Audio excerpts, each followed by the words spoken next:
Hello, everyone. Welcome Hello. to Monday Live with Alan and Greg and our guest Hannah from Hannah's Books.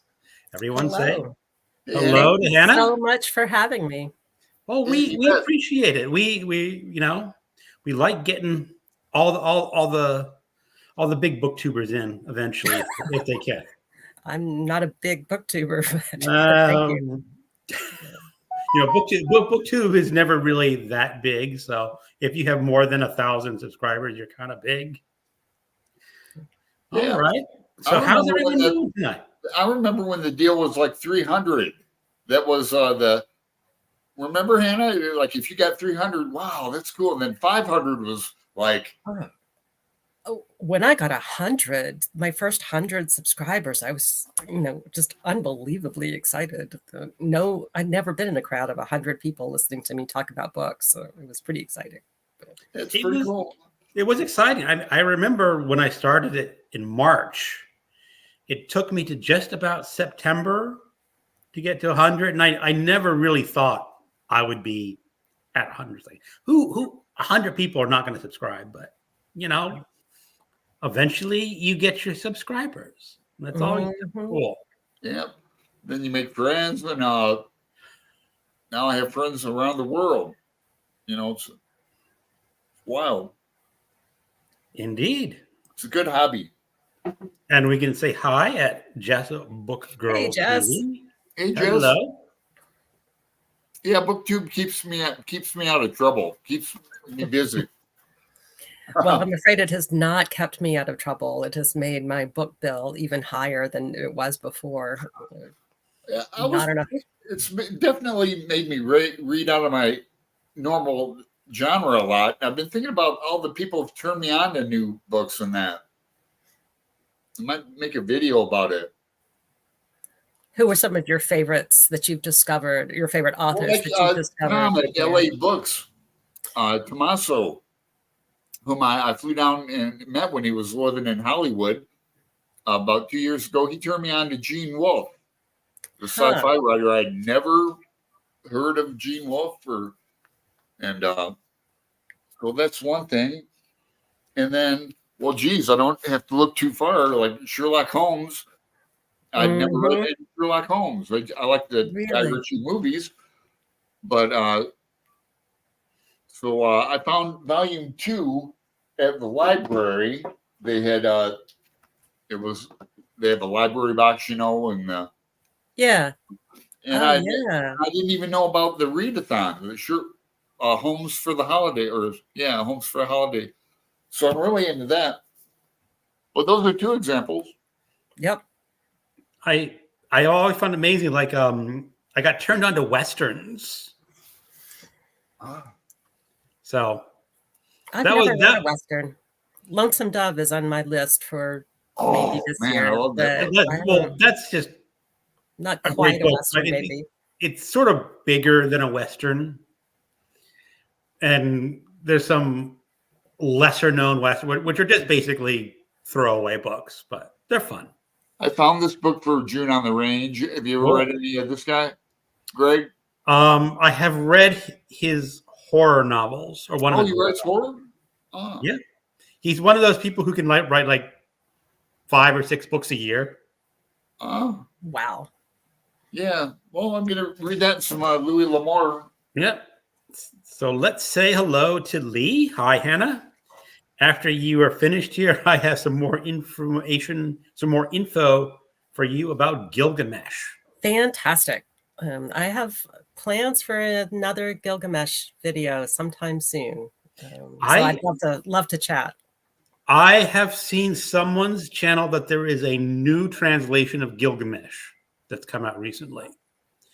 And it's from someone who can actually translate from the Sumerian. Ah, Because most, from what I understand, most translations of Gilgamesh are just poets reading over someone else's translation and there reimagining are it. so many different ones too. It's quite interesting. It is, and this translation excites me because they showed a picture of it. And if you don't know that Gilgamesh, we don't have the complete epic. There are gaps, And when he publishes it, his edition with the gaps. Mm-hmm. That's pretty So common. Yeah. Yeah, different people that handle it in such radically different ways. And I'm really intrigued whether you try to give something that might feel like it felt at the time, or something that is like authentic to what exactly we have, or whether we stress, a translation that makes it powerful for us today. It's people do such different things with the poem. it is. So it's one of those books I'm going to be looking into in the future. Yeah. Got Pat Mahoney. Hello. Hey, Pat. David R.N. Hello from the Jersey Shore. Hello. Hey, David. Read by Fred. Hi, Hannah. So great to see you here. Oh, Alan and Greg. Wonderful. Welcome, Fred. Yeah, Fred always asks some good questions, He so does. we'll have a couple for you, Hannah. I don't have to work hard on asking questions when Fred's here. Just Good. move it over to him. Hey, James. Hey, James. Holder is here. I just tagged you in a video, James. Ali Kemper. Yes, his name is Sophus Haley. Is that the new translator? Probably. Yeah, I saw his book, and it's the one with the essays in the front too. It's really cool. Yeah. Cool. I'll pick that one up. Okay, Angelia is here. Hello. Hey. Ariane Fowler is here. Hey, Ariana's in my War and Peace book. We're just getting done with War and Peace. Wow, I still have to go back to that at some point.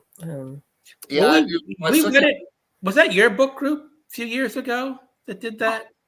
It wasn't a book group per se, but I was working through it and inviting anyone who wanted to join along. But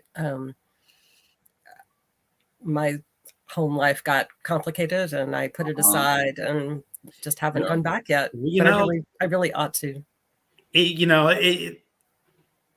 Life can just get in the way, and especially big books like that, because it's such a big commitment. Yes. So here's Jess. Has anyone read any books by Darcy Coates? I haven't.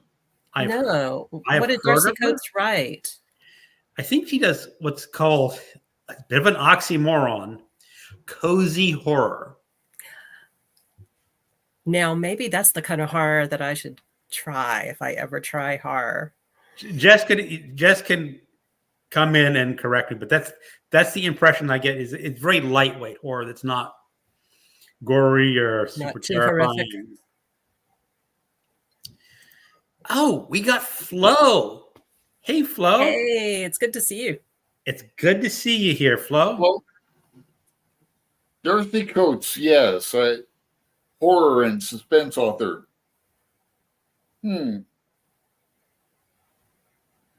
Okay. Well, Horror Mayhem is coming up. I'm working on my TBR for that. Maybe so. Yes, says Jess. She's a horror author. I'm currently reading Small Horrors. Oh, so are you liking it, Jess? Yeah. Let us know. And Time Travel Reads. Hey, hi there. It's good to see you. Yeah, we got a couple chatty people here at least saying hello. That's always nice. So okay, Hannah. As I said, usually we start off with the question of what books have you been recently reading or currently reading that you would like to highlight? And as the guest, you get to go first. Well, I'll name two, one that I finished and one that I'm currently reading. And the one I finished that I really loved and talked about on my last video, I guess, is Day's Work, which was co-written by a couple, Chris Bockelder, who was a novelist, and Jennifer Habel, who was a poet. And it's a novel, but it reads a lot like a memoir in some ways. Okay. And the story that Moby Dick and Melville are a huge theme in this, although it's very much a relationship. There you go. Yeah, I figured somebody would be holding up Moby Dick. So, but this is a great little side read for it. It's a fairly quick read compared to Moby Dick, and it's really quite emotional and lovely. And even if you don't know anything about Moby Dick or Melville, it's beautiful. Yeah. That's what you said. You said she's like researching Moby Dick, and she becomes really obsessed. Yeah, the main character. Mm-hmm. Yeah, I'm And gonna read. this couple wrote it together, and apparently they did. It's not that they wrote one chapter a piece individually and then like edited together, but they literally sat down at the kitchen table and would work out sentence by sentence what the lines were going to be, which I just think is amazing. That sounds really hard. Yeah. But it's so smooth. It comes across. I guess they're good friends to sit down and do that together. Yeah, it took a long time too. I think one of them said that it was a marriage hack, that that it really helped their relationship, I guess. Because you're a married couple? Yes. Okay. And then the Unspeakable you wrote with I didn't write down that. Unfortunately, Susan Birch. Yeah, I wrote an academic book, and we wrote together, which was a very different experience. We were not living together, and we were, each one of us would write a chapter, and then we would work through it, and we worked through it a lot and we would sit down over coffee and go through every chapter. And so, in the process of editing, we definitely both had our hands on every sentence, but it's not like we started by just chatting it out together. And so, yeah. Mm. Yeah. And then the other. So expensive on Amazon. I wanted to make sure. Yeah. It's not too bad for the Kindle edition, but hardcover or paperback is pretty. Wonder why. I think it just came out. So that may be why. Okay. I don't know. And then the other one that I'm reading is a forthcoming biography of Carson McCullers, which is kind of long, and it's by Mary Dearborn, who did a biography of Hemingway. And I've just started it, and I'm going to write a book review of it. So I think it comes out at the end of the month. Okay. Yeah, I like her. I like her and Tennessee Williams were friends. And so she popped up in his God, who was I used to read a lot of plays back in the 80s, and I tried to write them too. And then I love Tennessee Williams, and I even read some biographies of him. I'm trying to remember the writer's name, but I can't. But yeah, they were friends. He helped her get published first time published, I believe, if I remember. I haven't quite gotten to that point yet. So. Spoiler alert. Yeah. Go ahead, though. Those are my two right now. I have some others that we can talk about later, maybe, but I'd love to hear from y'all. Okay, Alan, will you go? Okay, I go next. Well, I already mentioned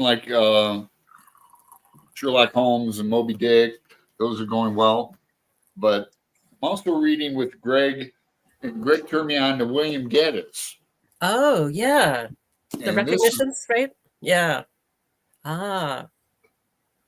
And I read it in 2 sittings, couldn't put it down, and I'm just rereading it with the audio now. Kind of, as I go to sleep usually, but it's how do you? Well, it's like a dialogue. He's a very interesting. He talks a lot, and characters are talking a lot, but it's like you're sitting in their conversation.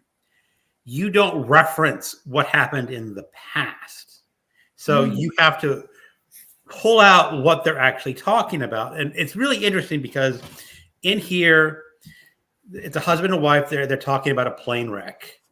Yeah, and she's injured. She's injured. He's a Vietnam War veteran. He was injured, and there's a lawsuit going on about damages. And he's sued.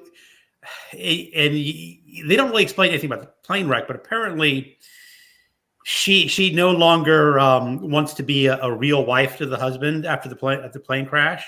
Yeah. So he's trying to sue for $500,000 or something. And meanwhile, she keeps going to the doctor, and we don't know what exactly. She goes to all these doctors, and they just talk about another doctor bill. About the bills and money. It's quite humorous enough. in a despicable way. Huh. As I mentioned, Alan, I don't know which of the main characters I dislike the most: the wife Liz or the husband Paul. They're not. Each one has a lot of faults to them, but it's like you said, it's eavesdropping in on the conversation, and you have to make the connections as a reader. He's not giving you that information. So it's not a book that you can just read really fast and casual, because then you'll. Yeah. And I love puzzle books like that. But I definitely resist books sometimes when both characters seem so unlikable. Yeah. But I mean, they're so unlikable in a funny way. Paul is just such a one-sided.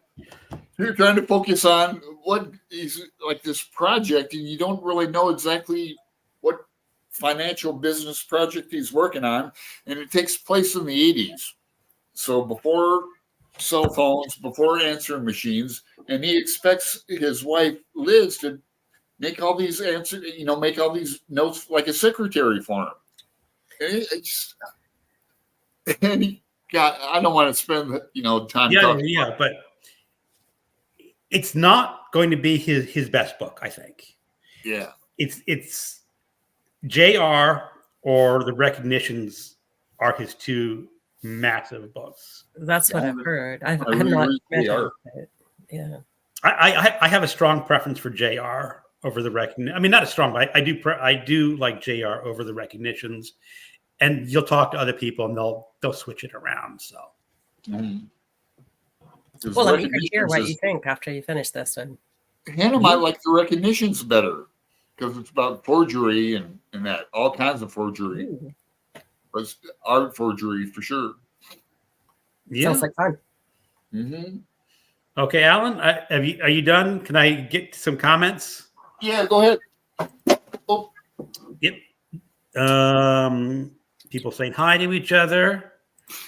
Angelia likes McCullers. So, Hannah, last week, I believe you talked about getting back into writing. What do you typically write? Well, I write two things at this point. Historically is kind of a funny word. I used to be an academic writer as I taught history, and I wrote academic history books and published with university presses. And I really don't do that anymore. I write book reviews, which I published in newspapers and online book review sites. And I'm writing a memoir, which I started with my husband. And that's been kind of a complicated thing, but I'm trying to get back to it. And writing a memoir is such a radically different experience from writing academic history. And I think BookTube actually has made that a lot easier for me, that writing book reviews is more like writing academic history. And BookTube is this personal connection to books and telling stories about how we individually respond.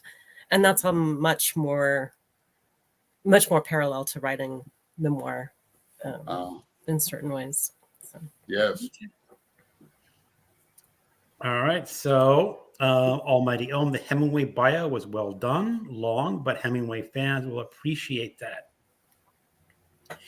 There is a Hemingway book biography that I have like on my Audible list that someday when I don't have a whole lot to pick from, I want to get to, but I never have. Do you know if it's the Dearborn? I don't know. I mean, it was published in the past 5 or 6 years. Does that seem about the right? Mm-hmm. That seems like it's probably hers. Yeah. Probably. So David R.N., did you read? Yes, we've mentioned JR. I did. I found that book completely fascinating. Yeah, me too. I that's what I was looking for. It's on my shelf somewhere. And for people who don't know, there are no chapter breaks. There are no scene breaks. One paragraph, it ends, it just starts with the next scene. So you really have to pay attention. And it's about 95% dialogue. Yeah. Wow. It's Yeah, about 800 pages, so it's counted as a mammoth. But I really liked it. I want to reread it. it has some of the most hilarious dialogue. Premise is really crazy too. One of the scenes, it's where a music teacher is trying to teach a child, JR, to appreciate Bach. He says, well, listen to Bach, listen to the singing. And he writes out what they're singing in German. He says, what does that mean to you? He says, well, it sounds like they're singing Up Yours, Yeah. Mine. And his teacher's going, you've ruined Bach.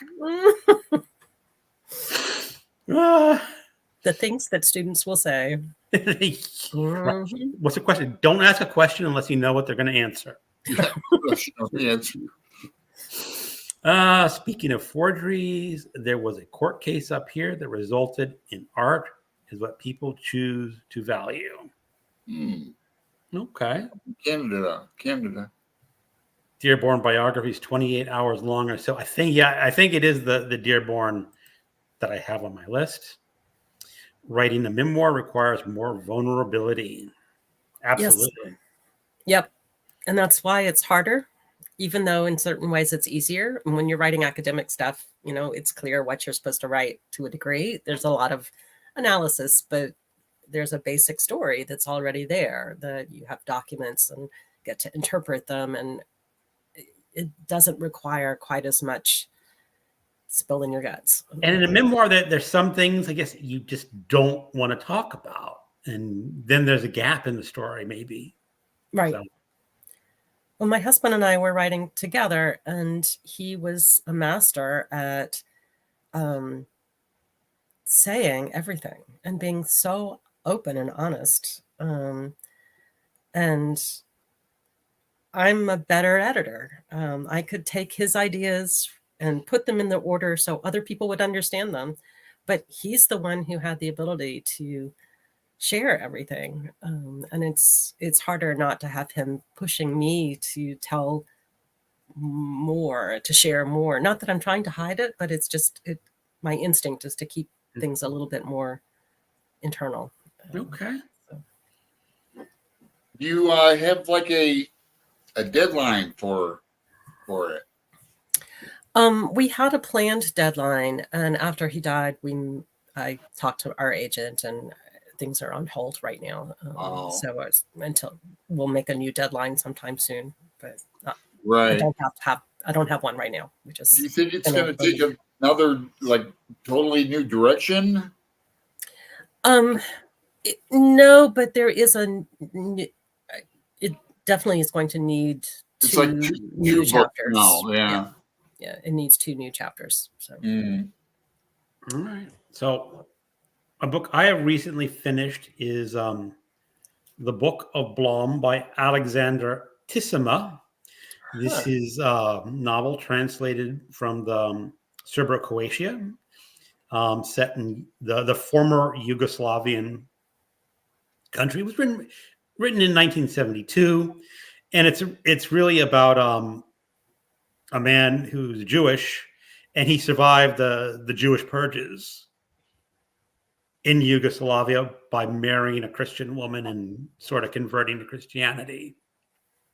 And they said, this is the book that is, 226 pages long. And I thought I could knock it out in a day or two. No, this is really densely written. And how much of that is the translation issues, or just the style? I think a lot of it is just, he's a very dense writer. He just throws in lots of details about it and some very poignant scenes. It's mentioned in the introduction, but there's one scene where they've rounded up some Jews and they've been holding them in like a warehouse or someplace before they get shipped out, and their dogs are all hanging out in front of the building. And then they ship them off, and the dog's chasing the train until the dogs can no longer chase the train. And I'm going, that's like, I mean, their lives are going to be worse, but it's like those dogs are just like totally devoted and no one's really paying any attention to what's really going on. So yeah, it's stuff like that. So if you like dense novels, it's really good, but a lot of people are just going to say, I can't take that, especially the subject matter. I know I'm going to turn some people off. And like Alan is, I'm also participating in Homes for the Holiday. I don't really have much hold up because I'm just reading it on my Kindle here. And I'm doing the short stories this week. And I think I got 10, like what Doyle picked out 10 or 12 of his favorite Sherlock Holmes stories. And those are just the ones that I'm going to be reading for this week. And of course, I have read them all before, but it's kind of interesting going back and rereading them. Even though it's been a number of years, sometimes I don't really know the solution when I pick it up again. Yeah, I bet. Then you start reading, oh, wait a second. Now it's all coming back to me. Yeah, I imagine that'd be so. I'm going to read this book by, let's see, I'm waiting for it from the library, but it's nonfiction about Sir Conan Doyle. And the title is, oh man. All right. While you're looking up, I'm going to get a couple of comments in, read by Fred. I love your background, Hannah. Do you have a guesstimate on the number of books you have back there? Yeah, I can give you an exact number. In fact, 0. For those of you who don't know, I hope this won't spoil anything for you, but this is completely fake. This is just a $8 tapestry. There's a long story for why this is true. I've actually made a video about it, which I will, maybe I can send it to Greg and he can get the link. I do have real books, an unbelievable number of real books in this house. I started my channel when I was arranging to teach online, and I had a camera and found a place where I could film that would be quiet and away from the other noise in my house. And this was during the pandemic when we had a very full house. My son was here in college taking online classes, and his friend, international friend, was staying with us for several months, also taking college classes. And my spouse was working from home. So I had this quiet little room, and I had to have this awful background to teach in front of.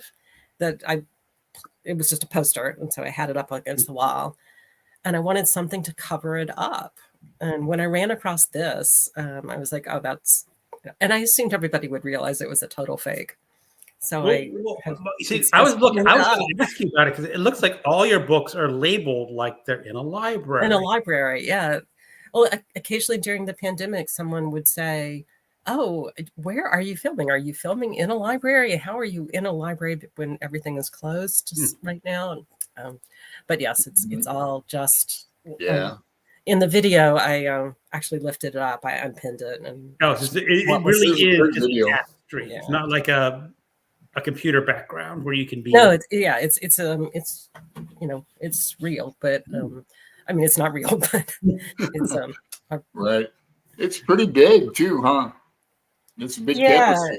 It's probably 5 by 8, and the side over here is pinned up in a way that this is a corner. So I'm in this little room. Well, the name of that book I was talking about is the Sir Arthur Conan Doyle Reader, From Sherlock Holmes to Spiritualism. And I always thought he was Irish, but he's Scottish. Mm-hmm. Yeah.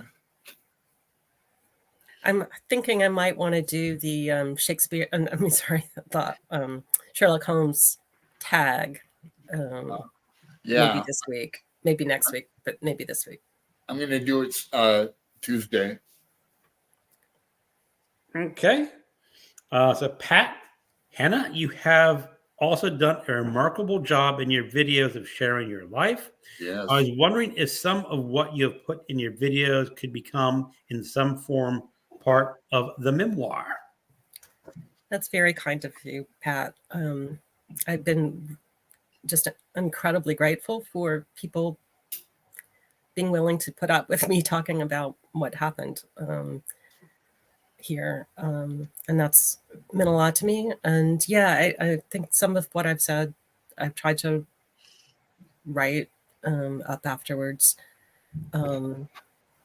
David wrote some really wonderful posts on Facebook and for a private group that we had of friends. And all of that has been really helpful too. Before he died, we spent a lot of time trying to finish his chapters.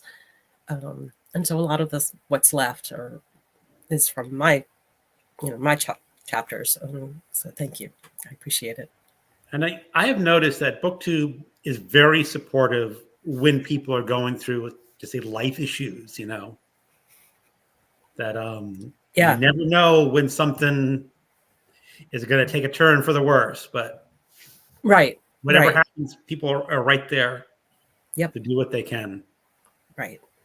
That's sort of interesting. Like I said, most people don't really meet the other people. Like I've met Hannah and I've met Alan, which is kind of unusual, but we're working on meeting But more I feel people. like I know so many of the people here, Mm-hmm. Even that I've never met, that I feel like I've known them for a long, long time. So, yeah. I know. Like I got another one right here. We got Elizabeth at Bookins and Books. Hey, Elizabeth. Hey, just got here. I was moving around some furniture so the electrician can do her job tomorrow. Hi, Hannah. Is the new furnace holding on? And I know Elizabeth because her apartment flooded. Even though I've never been there, it's like I'm reliving what it's like to have a flooded home, because back in the 90s, I had a basement that flooded. Oh, Yeah. Did you have books down there? I did. Oh. But it was fortunately that the flooding was a broken pipe in the season in the ceiling, and for whatever reason, the builder was really dumb. They had a pipe going from one end of the basement to the exterior wall, and they had the pipe for the water fountain to the kitchen right up against an exterior wall. And you can know what happens if it wasn't really insulated very well, is that you get frozen pipes. Mm-hmm. Wow. And we noticed that when we bought the house later, that some of the boarding under the kitchen sink had been taken out. So it wasn't the first time that the pipe froze. I remember asking you about because you have sprinklers in your basement now, and I'm going, God, that'd be terrible if there was a fire down here. All your books would, and you go, well, it's the same alternative when they burn or get wet. Yeah. And I was about to, when you talk about the frozen pipe, it happened on Christmas Eve. Oh, bad timing. Oh, and we did get a person to come in. No, it happened the morning of Christmas Eve. So he came in on Christmas Eve day. Ooh. And he looked at the pipe and he said, "This is not a frozen pipe." And he wrote it on the invoice, because if it was a frozen pipe, insurance would not cover it. Oh. And then about a year and a half later, it froze again. And we had a different plumber come in, and he held it up. He goes, "This is a frozen pipe. You're not covered." Ha ha ha. Oh, wow. And that just shows the difference between two different plumbers. Mm-hmm. The one plumber, he was totally fine saying not a frozen pipe, because, and the other guy was like, he was laughing at it. Wow. Yeah. Well, I had to replace the boiler, which was hot water and heat. And when we bought this house 25 years ago, the inspector told us that the boiler would probably need to be replaced because it was already more than 20 years old. And I just replaced it. It was probably 50 years old. So even though it cost about as much as a small car, A boiler. a Is that boiler. is Yeah. that different from a furnace? We have radiators, and Okay. so I think it's boilers that run radiators and furnaces run hot air heat as opposed to Right. hot water The heat. usually gas or electric heat. So this is like a steam heat that goes. Yeah, through the radiators. I love our radiators. We don't have air conditioning here, which is kind of hard in the DC area, but because of the radiator system in our old house, it would be really expensive to install, and so we haven't splurged on that. But in the process of putting in the radiator, they found the pipe with a little crack, and that just added a little bit of stress, although it was minor. So, but everything's fine now, and the house is warm, and yeah. So, That's good.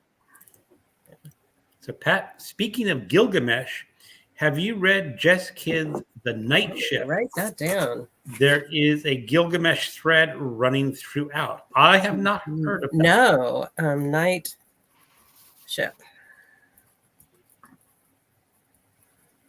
Yeah, Thank exactly. You have to explain that to us. Definitely going on the list. It's new to the three of us. So the project I wanted to do about Gilgamesh this year is about translations made by women of Gilgamesh, and there are a bunch of them in a bunch of very radically different styles. And so, is Jess Kidd female? Do you know? Because if so, I will add that to my list, even in that discussion, perhaps. Okay. A real forgery, even. Well, that's one of the questions. If you can't tell the forgery from the real thing, are you really out that much? You know? I think they may be talking about the forgery of the books. Oh, he might be. No, we were talking about forgery from the Recognitions. Alan was mentioning that it's a book about art forgery. Yep. There you go, the background. All right. I was thinking you were either in a library or your entire collection of books come from thrift books, as those books always have their white label on them. Yeah, I get a lot of thrift books, Pat. Yep. And I do too, and I really hate those. Sometimes they come off real easy, and sometimes they're just on there. It never bothered me to have those until I started watching BookTube, and especially Steve Donahue always peels off and talks about how he cleans off his books. And ever since, when I hold up my used books, I'm like, oh, I forgot to peel off the tag. So it bothers MJ too a lot. Yeah, just kind of irks me. But I like the free books. Yep. Angelia is doing the Holmes tag tomorrow. Kelly at Books I'm Not Reading tagged her. Excellent. So Elizabeth, the badly conceived plumbing. My building suffers from that too. I was lucky in my bad luck. I only lost 2 books, including one that was terrible. Thank goodness. Yeah. Having a good plumber is everything. And also good AC person here in Texas. I can imagine that would be important. I imagine that too. I know my house is only going on 3 years old, so I don't have to worry too. I hope I don't have to worry, but some of the workmanship is a little shoddy. Yeah, It's like they hire people. They bid out to contractors and they do the lowest bid, do the work. So, yeah, I was telling Hannah, my father in Arizona just had to buy a new I don't know if he calls it it's a big fan unit that sits outside and controls like the AC in that, and it was $10,000, but it lasts for 25 years. Right. Yeah. It's one reason I like apartments. I just call them. Yep. Yeah. Well, Alan, the problem is you have it easier when things go wrong, but your home does not appreciate in value. Your apartment does not appreciate in value. I know. When I come in this money, I'm thinking about getting a condo on the coast of Oregon, seaside, or I would move into Greg's community, but I can't afford it. Oh, there's no way we could afford the house. We bought a little house in a little area. I mean, it's not a little area, but it was one of the cheapest areas around us. And that's not really true anymore. And our house is worth so much more than we could afford now. So it's pretty wild. Yeah, DC Although it's small and falling apart. So, it's. Well, my wife loved to move every 3 to 5 years. So we were just fortunate in our timing in most of our houses that we made some easy cash selling a house. right? Would not, Real estate. it's really obscene just what they do with the housing markets when they go up so high, and eventually it's going to crash and our house will be worth less than we paid for it. But I hope we don't plan to move again. Yeah. Well, So I see that Pat is asking about Unspeakable. Yeah. And I've made a video. A bunch of booktubers got together and read it. Sean, the Book Maniac, and Brian at Bookish, and Roz, and etc. And they sort of interviewed me, and I'll try to send that link to. But essentially, it's the story of an African-American deaf man at the turn of the 20th century who was wrongfully accused of a crime and never found guilty, but institutionalized and castrated. And he was found after being in an institution for most of the century in North Carolina and eventually released, which was a very complicated story in its own right. And so the book it was published by University Press. It's definitely, not a mainstream book, but it's a story not just about Junius Wilson's life, but sort of the history of race relations, especially institutionalization in North Carolina in the 20th century. Cool. So it was heartbreaking to write. It was yeah. So Elizabeth, I saw Gilgamesh show up a bit in the chat. Did I miss the conversation about Gilgamesh? I finished Hale's translation. I really liked it. Elizabeth's the channel, I think, that I saw the translation highlighted on. Mm-hmm. I like it too. I am about to do I guess late in 2023, I talked a little bit about Gilgamesh when Michael K. Vaughan did his Sumerian September. And so I did Sumerian September and read Gilgamesh and said I wanted to do a follow-up. And so we talked about it just a little bit earlier, and I want to compare a bunch of different translations for it. So that'll happen eventually. That's good. I based on Elizabeth's description, I want to pick up that book eventually. It's really good. I've read probably 2 translations over the years. I can't remember the first one. Was some mass market paperback, but. And I think that the big thing that she said is this time the translator actually translates from the Sumerian original and not reinterpreting other people's translation. Yeah. Which is really what's drawing me to it. Yeah. It's nicely written too. I mean, it's not there is a even more pointing out how everything was translated all the time version that was published, I don't know, years ago. And the Hell is much more readable, but also, very clear of what is going on in the translation. Jess Thank Kidd you, Pat. That looks great. Irish woman. I love The Night Ship, one of my top 10 last year. Pat knows this already. Yeah, so I'm going to put a double star next to it. There was a character in The Night Ship, a young boy named Gil.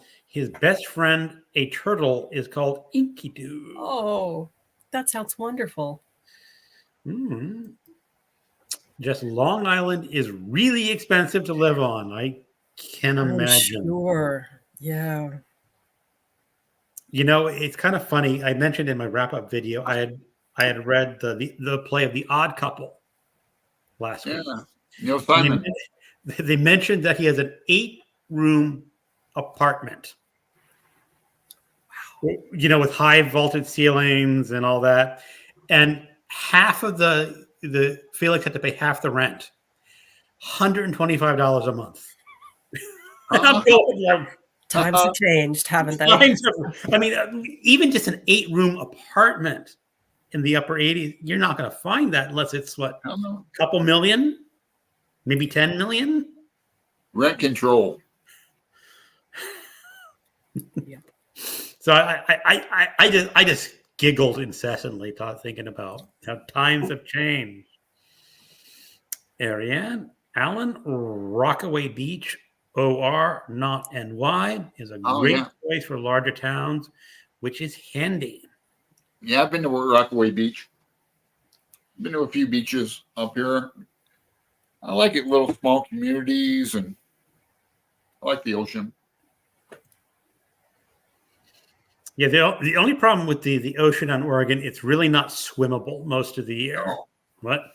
too cold and they call it violent waves, but we get surfers. Yeah, but they're wearing wetsuits, I think. Oh yeah, yeah. Because my wife always wanted to move to the seashore, but she was thinking Florida. More like, I'm not moving to Florida. That's why they get so many sharks. The warm water.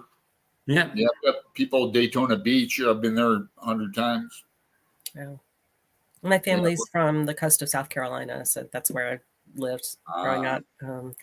And it was always cold in the winter, but you know, it was warm a lot of the time. Tons of swimming.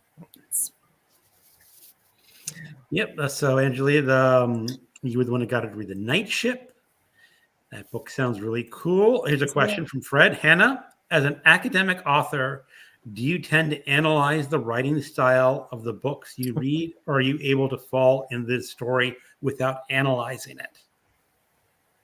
You know, that's a really, yes, I tend to analyze when I read. I'm not a literary scholar, and I think there are plenty of people on BookTube who have a lot more training in reading literature in a sophisticated way. But I think I think about the historical settings a lot, or when they were written, or what the author's backgrounds were and how that might have shaped how they write.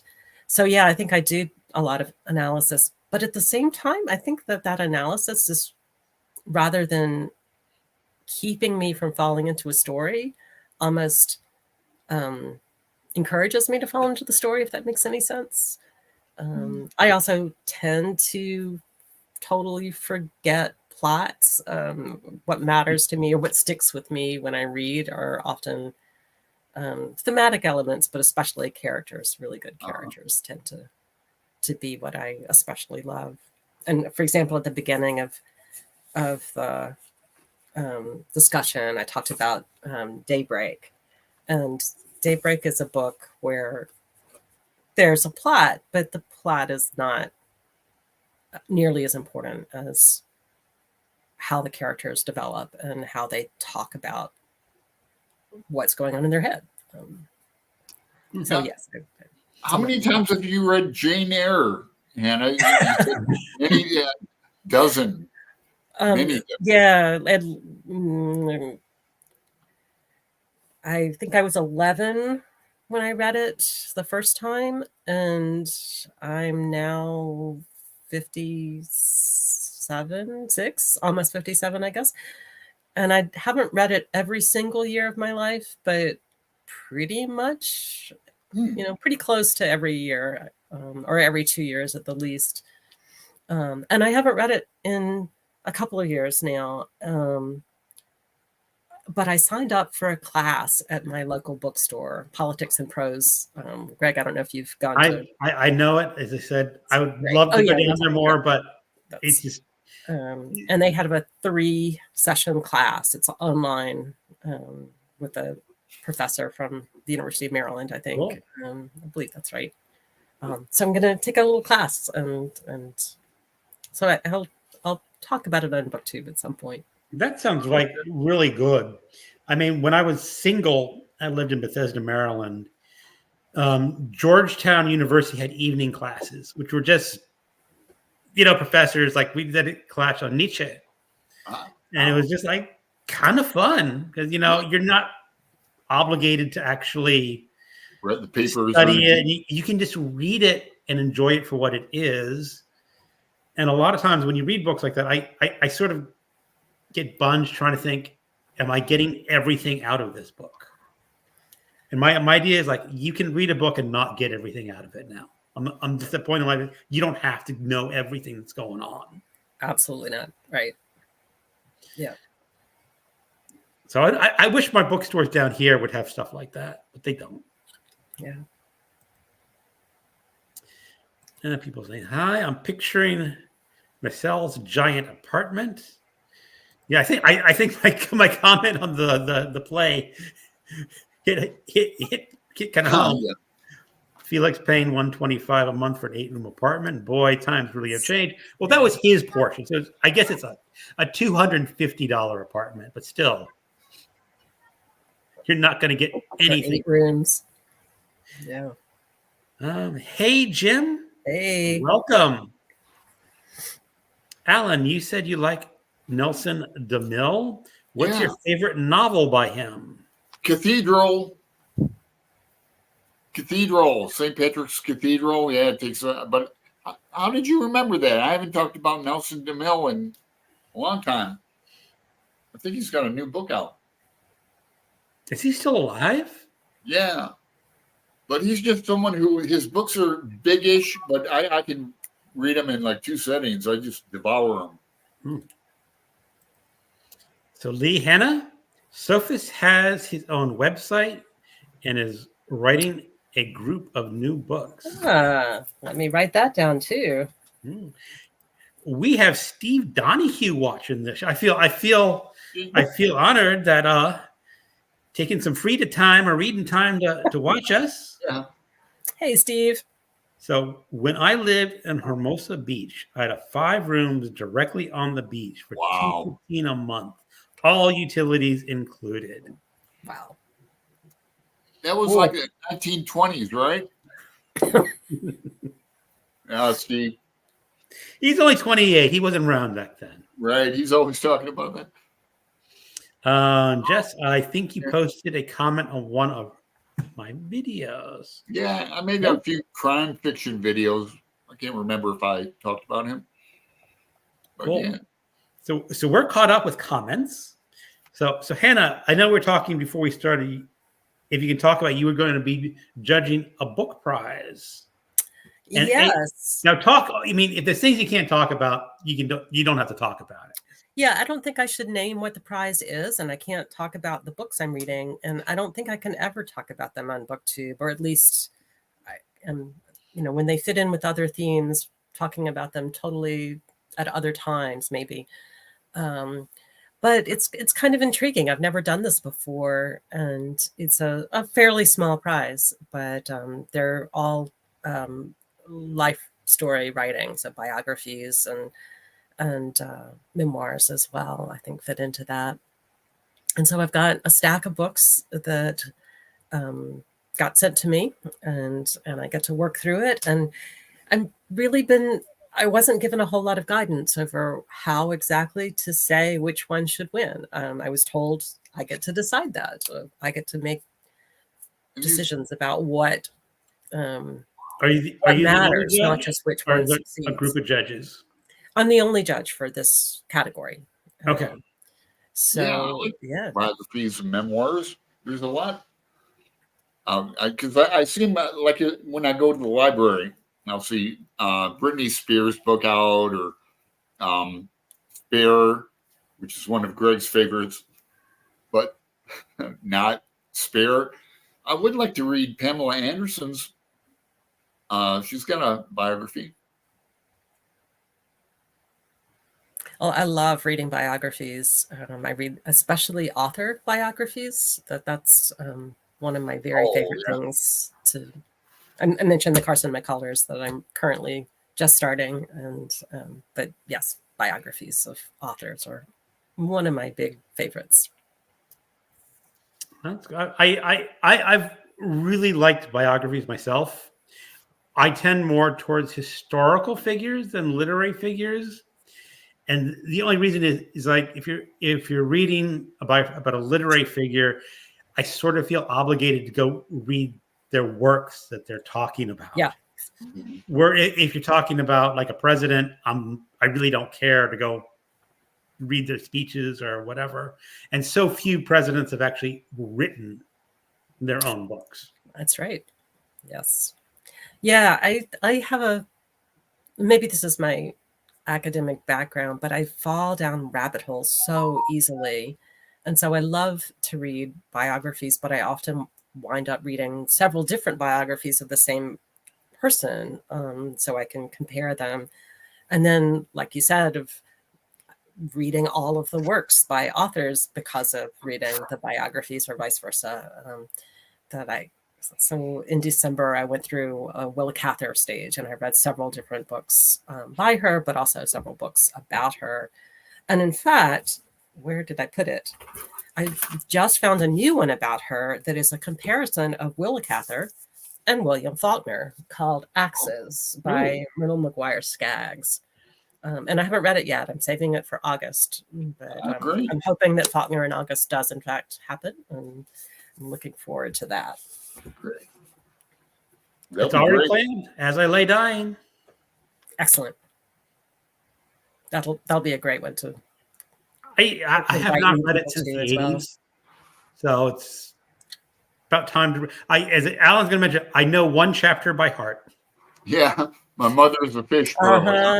That's the easiest chapter to memorize.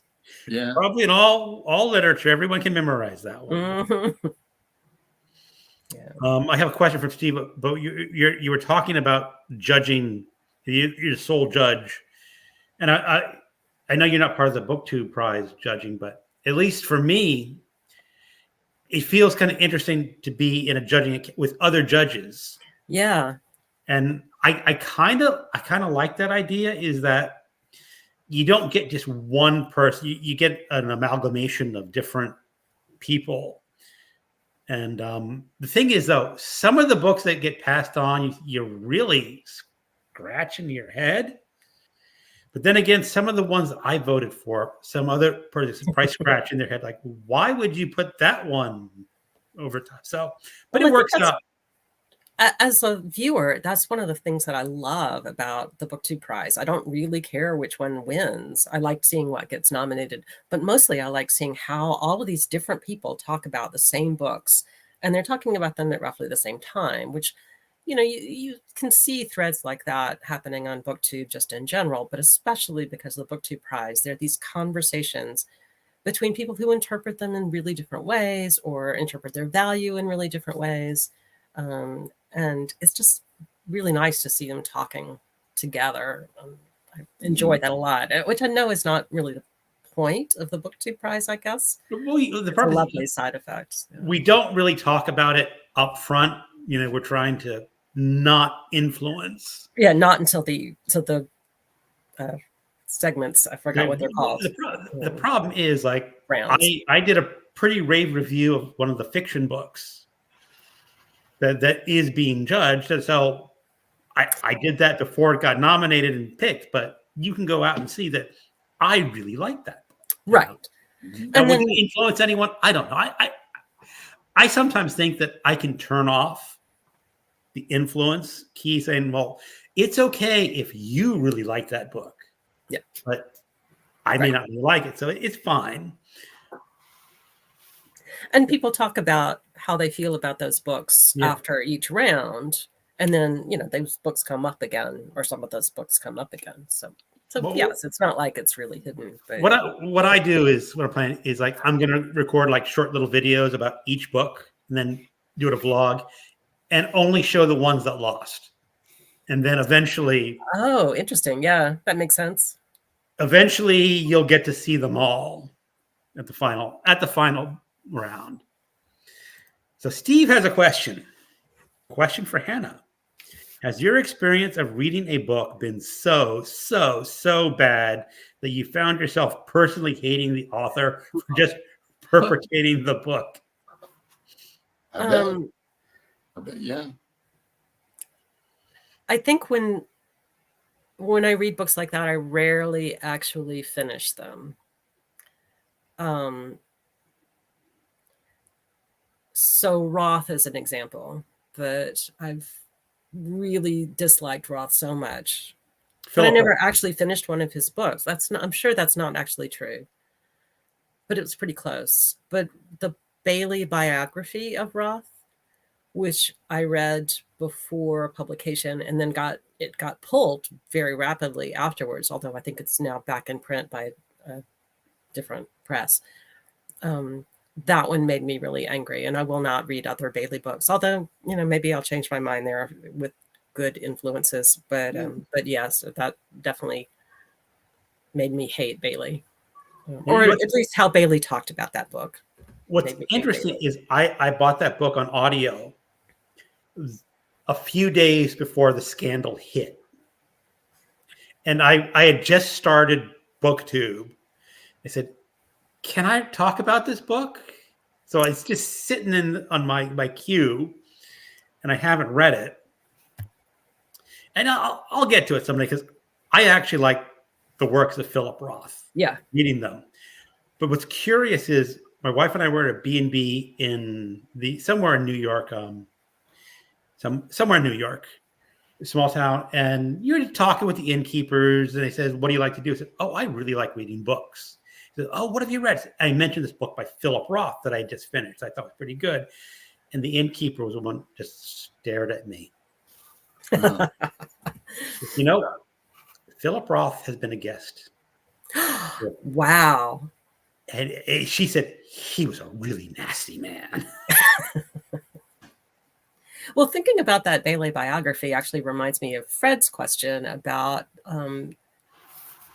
how does analysis and falling into a book play out together.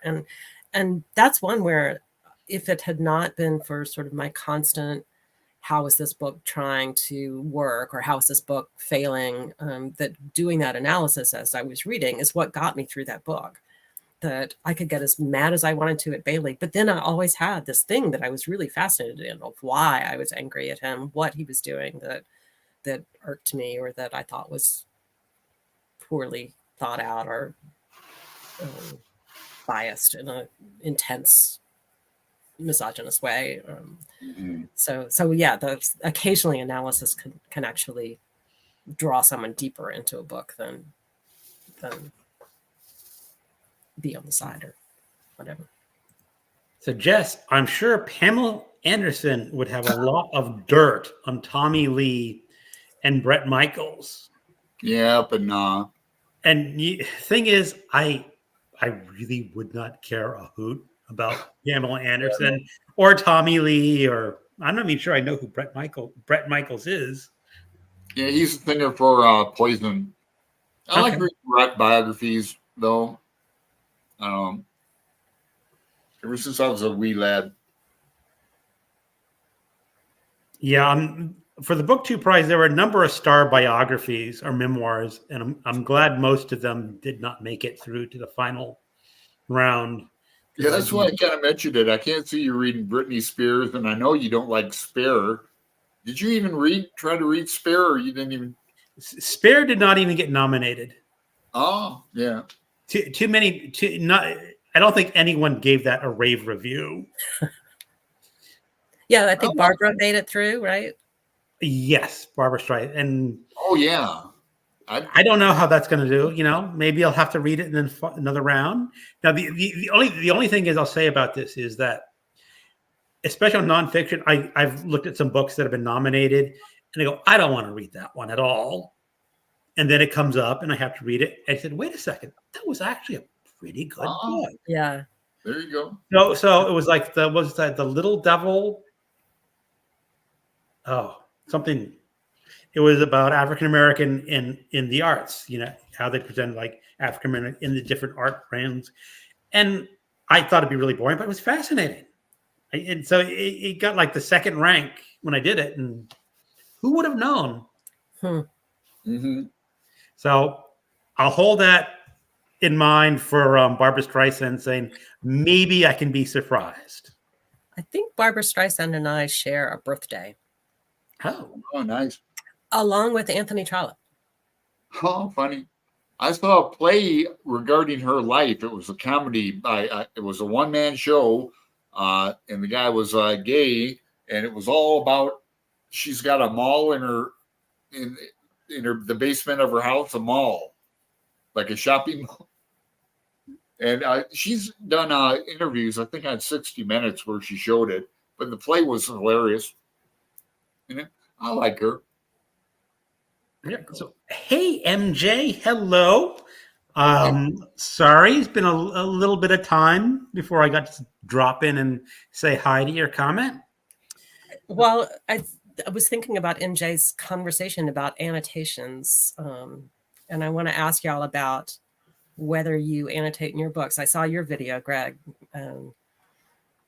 What about you, Alan? Oh, yeah. I tend to annotate a little bit. Let's see. I don't have any annotated books real handy. I'd have to go over to Go my get James Joyce, Yeah. Finnegan's Wake. You've seen him, but yeah. Yeah, every page is just. Now you When people say that they annotate, I usually assume, I know that's not how people use the term, but I usually assume that annotate means something kind of formal and organized rather than just scribbling in the margins or starring things or whatever. Is that what you would think, or do you just mean We call it marginalia too, but right. there's so many like little codes in Finnegan's Wake and that Mm-hmm. relate to each other. Yep. And so I have so many cross references, and you use a siglas for like HCE, yeah, Mm-hmm. LP, let's see, 290 is a good one. But anyway, yeah, Greg's video was good. I liked it. Like I have the new Ulysses edition, Cambridge edition that came out last year. I won't write in that, of course. But if I'm going to keep the book and study it again, my Gravity's Rainbow we're going to read this year is like that. It's like every time I take it through the ringer, I'll use a different color pen. Oh, that's lovely. And then I write the dates that are in Portland, Oregon, or. So do you write in your books, Hannah? Oh, absolutely. When I'm reviewing, especially if I have a paperback copy that's just their, ARC, the pre-publication copies, I just scribble all over it, and I underline things that I think I might want to use in a written review. When I'm reading a book for pleasure, I write in different styles. For example, in this one, I'm writing kind of subtly in the margins, very small, and I always write in pencil, but I pretty much always have written in my books. In fact, I remember when my son was young, he was reading Great Gatsby for the first time. And the copy I found to hand to him was the copy that I had read when I was in 8th or 9th grade or whatever, and read in school. And I had taken notes and in my very round handwriting of little girl handwriting. And he was so amused at how silly and naive my comments were. But it's fun to get back to those. Yeah. That'd be great. Yeah. I bet that's one of his prized possessions. I was going to ask about him. Now, is he in Harvard? He's in New Haven right now. He's a sound mixer for a theater job, and it's pretty exciting. He's looking forward. In fact, he's looking forward to the new musicals that are coming out of The Great Gatsby, and he One is going to be on Broadway. Like I think it's opening, like more or less now, and the Oh. other one is a second, totally unrelated musical version is opening in Boston, but is Broadway bound. And I think Oh. there's one opening in London too. I Steve guess it's Donahue all will because be at it. that. Yeah, Say it he again? loves go. Steve Donahue will be at that. Maybe I can get him there. Yeah, that would be cool. I just don't see a musical of The Great Gatsby. I'm just sorry. I think the one in Boston is being directed by the person who directed Hadestown. Hmm. And so my son, the sound mixer, is very excited about these. Yeah, excellent. I'm glad he's doing well. Yeah. Exciting. Yeah, So I think he's going to be home for a visit in a couple of weeks. that's cool. Wow. So Elizabeth says, I'm with Greg on biographies of authors. I only like them if I know their work. And unfortunately, I have in my group for the BookTube Prize an author I have never heard of, August Playwright. Wilson. Oh, it's a That great playwright. biography. It's really wonderful. And he's a playwright.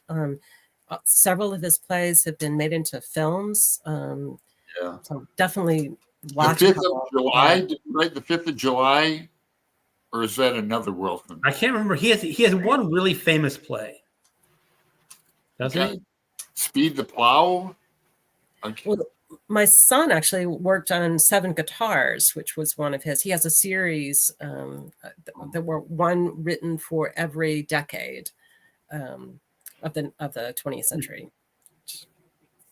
Cool. Yeah, like I said, Elizabeth, you can get his plays from the library probably, and Yeah. read one in an afternoon, and at least get some sort of feel. Yeah. I mean, I'm trying to remember if I Seeing one read it. performed would be great too. I mean, and because they're on films, I think one stars Denzel Washington. I've forgotten which play it is. If it's Ma Rainey's Black Bottom, or I should remember that. If someone else does, say it in the comments. Yep. It's a great biography. Angelia agrees with me. I like being in the group of judges. Alan, your shirt is amazing, says MJ. And it says, read books, drink coffee, And Fight Evil. fight evil. Oh, excellent. A friend of mine sent it to me for my birthday last year. Christmas. Greg did. That's excellent. Thanks again, Greg. I like Actually, Alan, you have my wife to thank for it. it. She's the one. She's the one who's looking through and saying, "What would he like?" Because I drink so much coffee, Mm-hmm. and I've always had a tendency to against evil too. I really have. So, Yeah. Apropos. So here's Anna. Yes, Hannah, it's interesting to find out how wildly different people rank a set of books or who is in sync with me. Even in reading groups, I find it. In our Holly group, we had different reactions to the second book.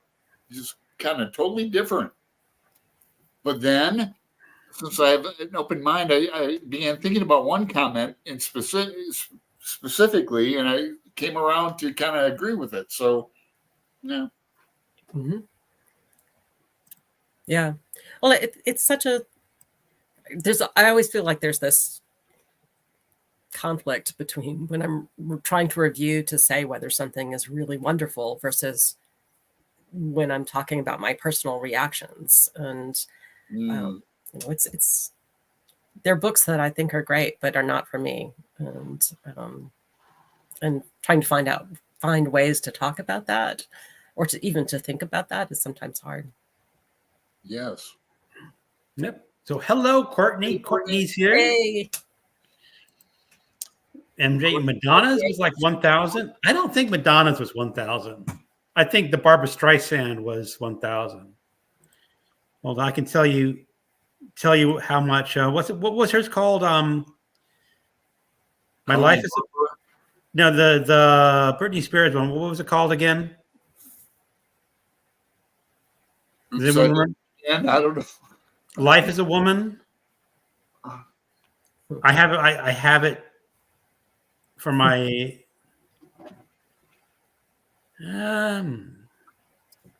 I can't find it right now. But I think that was less than 1,000. I think the Barbara Streisand was 1,000. Wow. Yeah, 1,000. Like Courtney. Courtney liked Britney Spears' memoir. So did Floss at Grip Jelly Library. Yeah, she really liked it. MJ liked it. Michael Romeo Talks Books liked it. Oh, But it did not make it to the nominating round. Little Devil in America. Yes, Elizabeth, that is the one that really surprised me. Oh my, me too. April 24th. Hey, happy birthday. wow. Early. I mean, we'll celebrate together. Angelia sticking to fiction judging, 1,000-page memoir. No. It's like, what is it? Red Comet, Sylvia Plath. Oh, that is so wonderful. Yeah, I'd like to read that. It goes fast too. Does. Yeah. Although I was trying to read it in bed, and if you have the hardback copy, don't read it in bed. I hear you. Hard. That's one of the reasons I love my Kindle now. Is just every book weighs the same. Yes. Yep. So Pat, Greg, I thought of you today when I received a book in the mail from Thrift Books, and it was filled with someone else's notes. Oh, yeah. Highlighted markers. I hate that. Yeah. They really don't vet for that stuff. I don't write in books. I read, says Jess. Hannah, you can really go down a rabbit hole of videos on how to annotate book.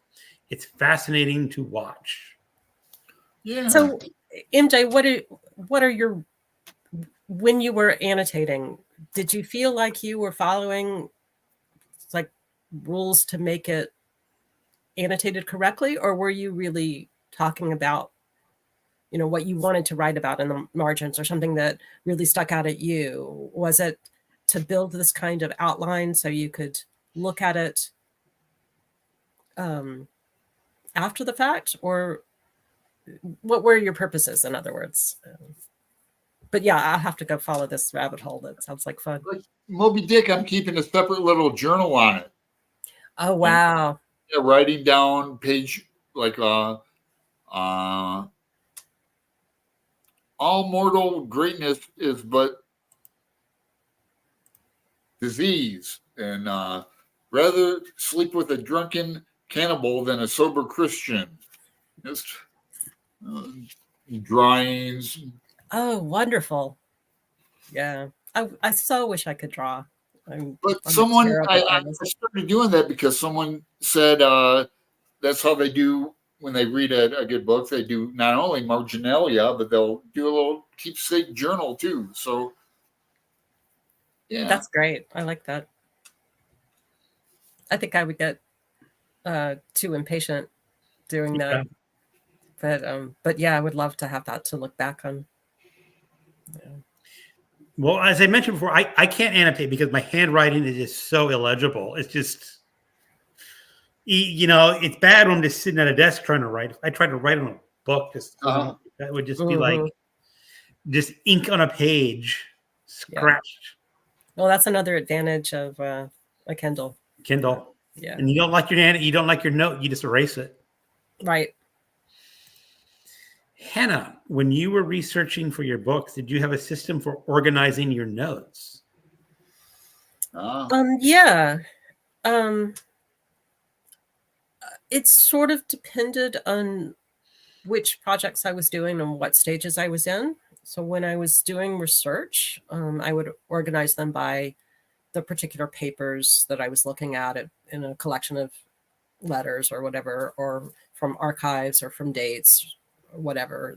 Is it all on computer in different files, or? Like my notes then? That I compared to post-its on a like storyboard or like handwritten notes, or often in the earliest days, you usually couldn't take a computer into Ah, archives, right. manuscript archives. And that changed while I was in the process of researching. So I guess while I was in grad school, it started shifting. But yeah, I would take notes on my computer. So in an archives, the manuscript library would bring out a box, and the box would be full of letters, organized in different ways. Sometimes they were beautifully pressed out in individual envelopes for every year, and sometimes it was just a box of 300 letters. And the letters, I was reading 19th century letters for my first book, and they were written during the Civil War or right after the Civil War when paper was in short supply.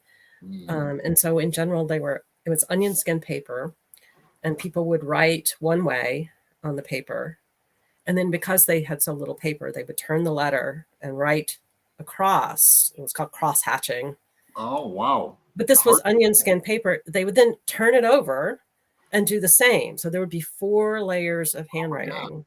And it was so funny to read. It was I think it'd be hard to read. Very. really hard to read. But I would try to basically type anything that was important and into my notes. And so I had a running file just in WordPerfect, I think was what I used then, but a word processing program. There are definitely lots of scholars who used note-taking apps and things that have gotten and I think things have changed a lot now that manuscripts can be digitalized so easily and even turning 19th century handwriting into typed scripts. So things have changed a bit. But yeah, I tended to keep my notes that way. And then as I was writing particular chapters, start organizing whatever seemed to apply in a particular chapter. And I would put them all in one file and then try to organize those sections into how the basic order of what I wanted to talk about. I don't know that I was as formal as some people might be. Interesting to hear writers' processes. We have Brian at the Bookish Texan on next week, and he's published a couple works. And ask him this question. I would love to hear his answers. Yeah, we should talk about that at some point. Yeah, it's cool. So we got Tom. Have pencil, will read. Yes. My writing is always just in pencil. I don't write in pen, and I don't highlight. So, Angelia, I got a book from Thrift Books with an anatomical drawing on the cover that had been poorly scribbled over. Like they tried to censor it out before selling it. Oh, man. That's really funny. Well, my guess is that if they throw it away, they lose the money. If they sell it and you ask for a return, we'll just throw it away. So what do they have to lose? Yep. Saying hi to MJ. Hello, Bill's Books.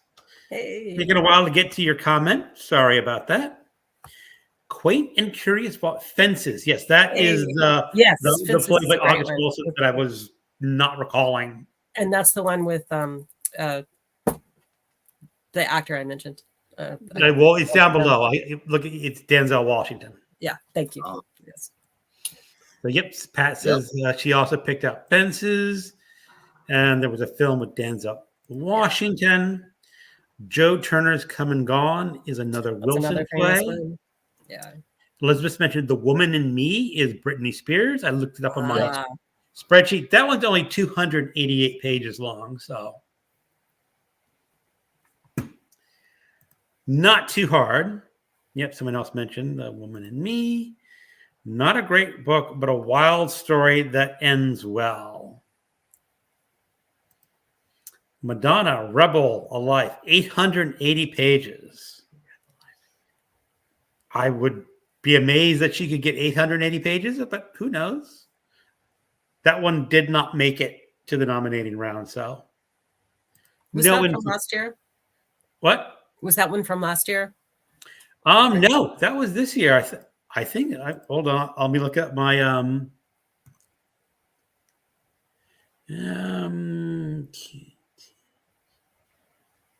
I don't see it in this year's. Not called Rebel. It's all. Oh, wait a second. Madonna. No, that's just someone named Madonna. That was another fiction book. So I don't know. Good to see you, Jess. Yes. Goodbye, Jess. Here's MJ. To be honest, I felt like I was completely breaking the rules. I was a total rebel, but I loved it. It was more marginalia, nothing organized, thoughts, feelings, points of interest. That's what I do too, except I don't feel like I'm breaking the rules.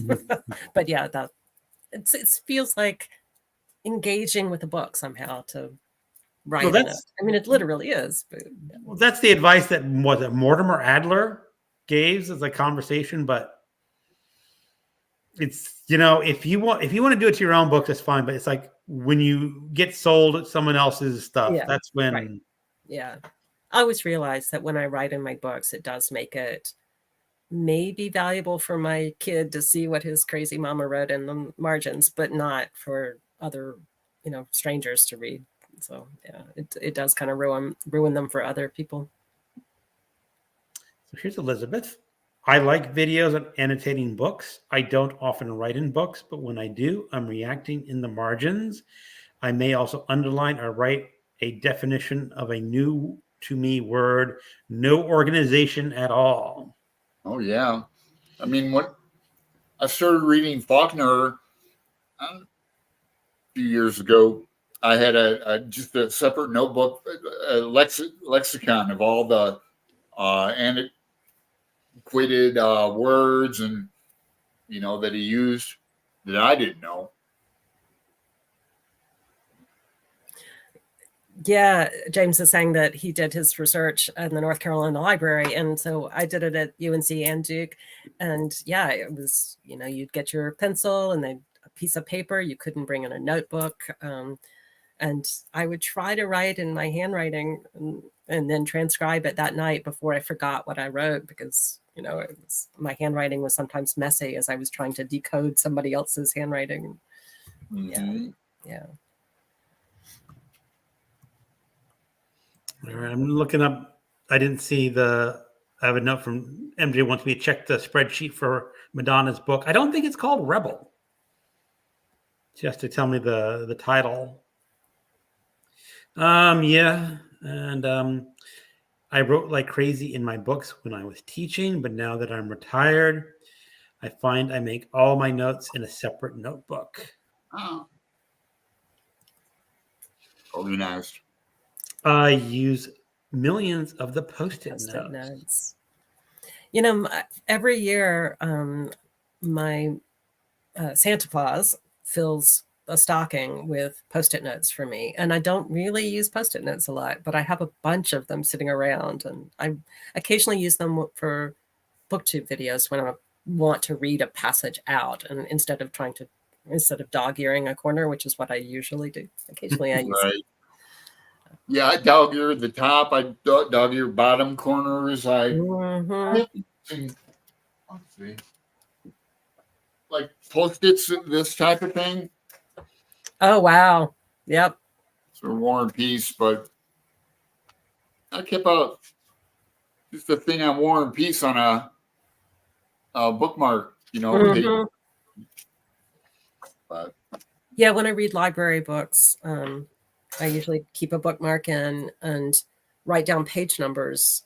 And in the library books, I make little tiny pencil dots next to the line I want to take notes on.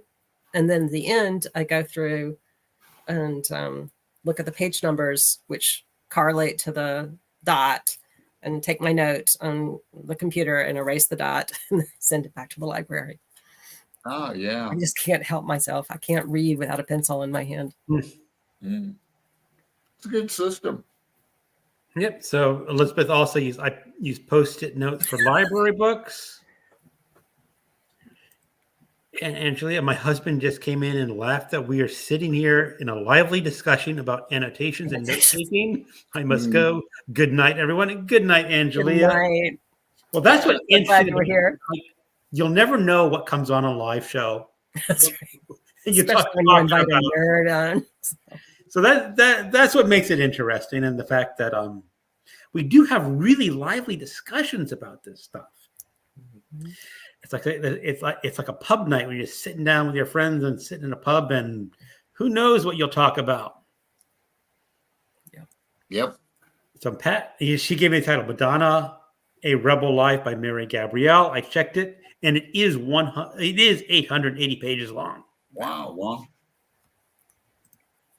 So, okay. She had a lot to write about.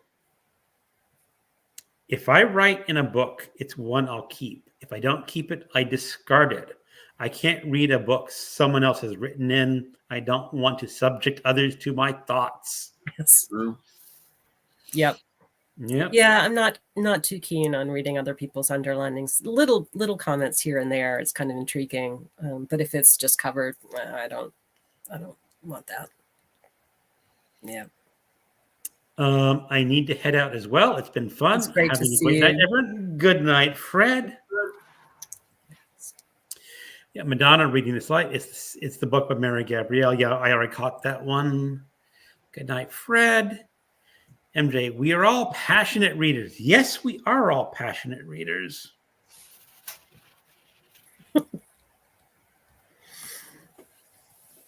And Madonna is over 60. Lots of stuff for people to talk about. Maybe so. Now, the thing is like we were talking earlier about authors, that you read a biography of an author. If you don't read their work, it really doesn't do much for me. The same is going to be true for all the star biographies. Like Madonna, I've heard of her. I could name over a couple of songs, but if I were listening like on my phone, what's it where you swipe the song and just go to the next song? That's sort of how I feel about Madonna. Just next song. Yeah, I like a couple of her songs. I had a girlfriend who really liked her back in the day. Spent $100 to go to the concert, which was Wow. expensive back then. Mm-hmm. Yeah. Well, they've mentioned like who's it? Taylor Swift concerts are going for this really disgusting amount of money, like $500, $600 Yeah, that's. Astonishing. I paid $100 something to see Jackson Brown and James Taylor. That was worth it, though. Oh. Yeah. Yeah. That was great. There's not a biography of James Taylor, right? I'm sure there is. He did an Audible that you can get for free. That is a Wow. short memoir, but that's the only one I know. He was definitely one of my favorites.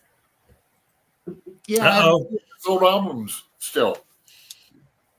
I think MJ's Greg, SMH. What does SMH stand for? Shaking my head, I think. Shaking my head that I don't listen to Madonna. Oh well, you know. On your morning walk, get that heart going. She was such a person back when we were in high school or whatever. She was all the rage. I think she really hit in '83 when I was a freshman in college or something. That's like when she just really hit the scene. We like I'm a couple of years younger than you, and so I was in late high school, and it was like all over the prom. When she was going out with Sean Penn during "We Are the World" too. She was a big deal, and she made "Desperately Seeking Susan." Oh yeah. Wow. Okay. I recently found a poster from the first Springsteen concert my eldest brother attended. Cost of admission was $6. Wow. Yeah. Times have changed. I remember seeing Aerosmith and AC/DC for $750. $750. Well, when they talk about the Super Bowl, someone mentioned it was like $6,000 a ticket. Yeah, 8,000. Crazy. There are some people with too much money if they're paying that much money for a ticket. Shake my head. Vogue is one of the best songs ever. Fight Me. I don't even know the song. Yeah. That and YMCA. It seems like you're doing something in between. Doing YMCA. I have heard YMCA, but yeah. Yeah, I was just referring to Alan's. Rick says, I was a big fan of YMCA, man. Yeah. Well, I mentioned my music is non-vocal music usually. Right. Symphony orchestra. Piano, something like that. Springsteen at $6. Was that a time when the probably? Time travel. I have to look up Madonna. I've heard of her, and I must have heard of her in the grocery store. You little young things. Oh, wow. Yeah. Make us feel old. Mm. In the grocery store. Wow. Well, it's like, reading this novel, I've been dreaming about the 80s. And the dreams are good, but then I wake up and I'm kind of depressed because I had a lot of fun in the 80s. We didn't have cell phones. So I remember calling my librarian to look up something for me, No cell phones, no answering machines. You'd go out all day, and my mom wouldn't know what we were doing, where we were at, nothing, crazy. I remember those days. I remember when I was in high school, is that we got out and I wanted to go see a movie afterwards. I just had to call home and say, I'm going to the movie. I'm going to be a few hours late. And you know something? No one bothered. No one cared. I mean, Hannah, you would know that you live in the area. It's like I would go take a bus to downtown DC to watch the art house movies. And I'm trying to remember the name of there was one theater in the 80s. They played 2 movies all day long on continuous rotation. And you can come in and just watch the movies all day long. Wow. And there were lots of homeless people in that theater. Lots of people in the summertime too, I bet. Air conditioning. Air conditioning, heating for $5. Yep. And you got to see like Zardoz and Eraserhead. Oh, wow. David Lynch, yeah. Well, you have to remember, back then, there were no VCRs in your home. Oh, yeah. No HBO, so. I think I saw Blue Velvet in the theater. Now you got me thinking about David Lynch.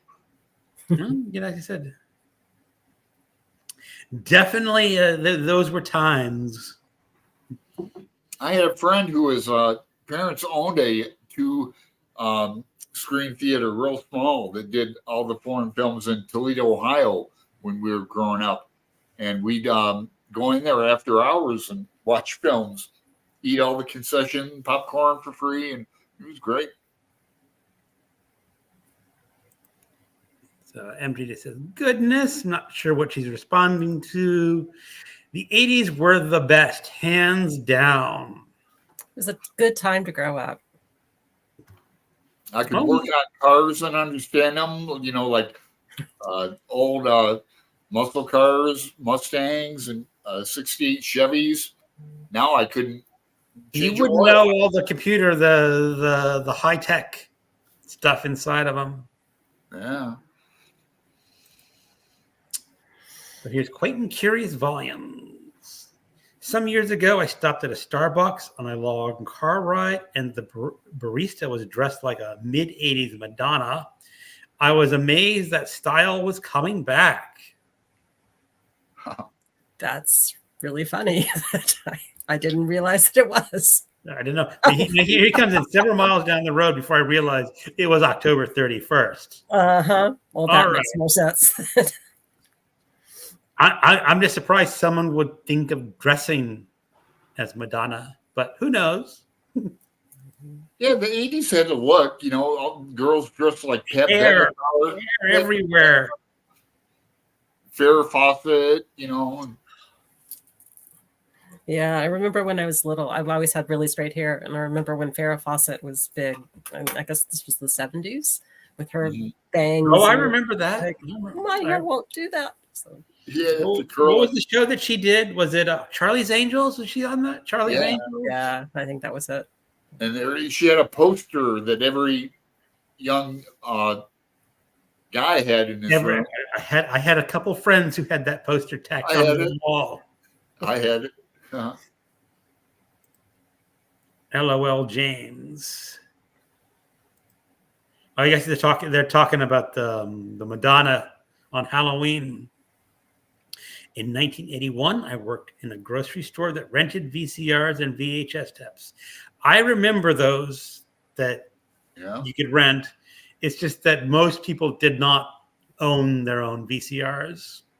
You know what I did? I had 2 VCRs and a box that I bought illegally that took out the, remember it had, you couldn't copy them unless you had this box and take out the waves. I had a boatload of videos, like all the Hitchcock, all Woody Allen, all, all on one like video. I was into VHS. Wasn't there a duct tape hack? Because what prevented you from Copy. recording was they had these little notches. Yeah. And the duct tape in front of you could record. Yeah. What?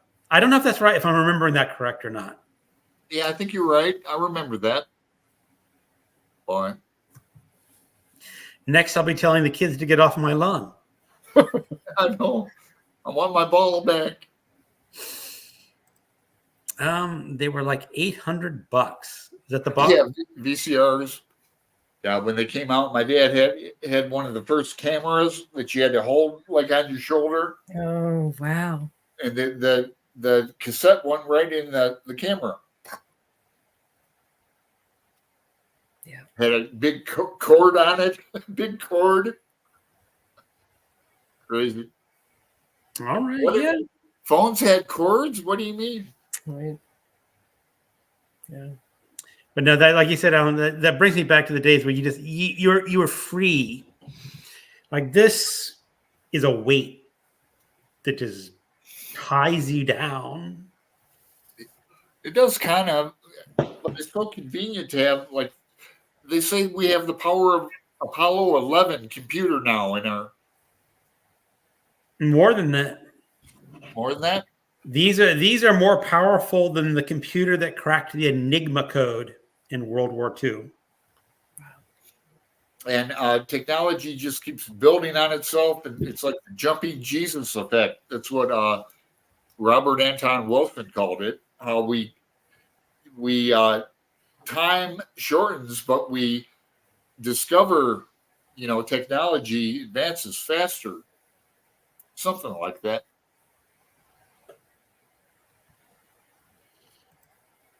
Flo says yes, tape on the corners of cassette tapes too. Yeah, I remember that, cassette tapes. Yeah, you'd have to tape them before you could record over it. Yeah. All right. I remember sticking pencils in the cassette tapes. Yep. Yeah. To rewind them. Yeah. That's just that physical motion of, wow. Yeah. There's a lot of people growing up who probably would not even know what we're talking about. Probably not. Yeah. Yeah. So to go back to books a little bit. Yeah, we sort of drifted away. Is Proust 2025 still in the works? I think so. That'll be great. I would like to. I mean, the problem is, if you're going to do Proust, like, you're going to have to clear your schedule, because that's 7 long books. Have you read Proust before, Hannah? I've read maybe 30 pages. That's all. That's more than me. Yeah. My husband, who was not really a reader until I pushed him a bit, he managed to finish War and Peace and read the first book of Proust last year. So yeah. I've read the first book. I have to do it. But, yeah. And the thing is, it's a very dense. I mean, it's like there's really not anything happening in Proust. Well, So I tend to love books like that where nothing happens, but with beautiful writing, but especially when they're good characters. And I gather that even the characters here are not quite much of a focus. I agree with you. And I'm like you. I'm more character driven than plot. But I think Greg was gonna.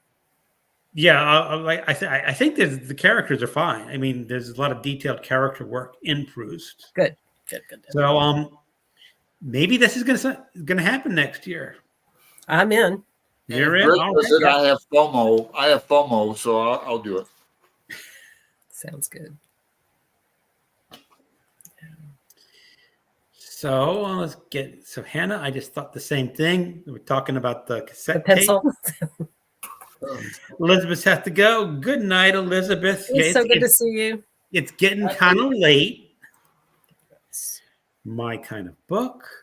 Bill has the first book of Proust. Someday I will get around to reading it. 2025. I think that sounds perfect. Okay. I think this is going to happen. Now, do we have any really Proust scholar people on BookTube who really know Proust? Casey's read it. Yeah, he's reading it right now. But that doesn't mean he's an expert. Reading it right now. Yeah, he's not an expert, but compared to me, he is. Yeah. I I've been taking notes on who is the Proust person and who is the Joyce person. That one I remember, but and a few other go-to people.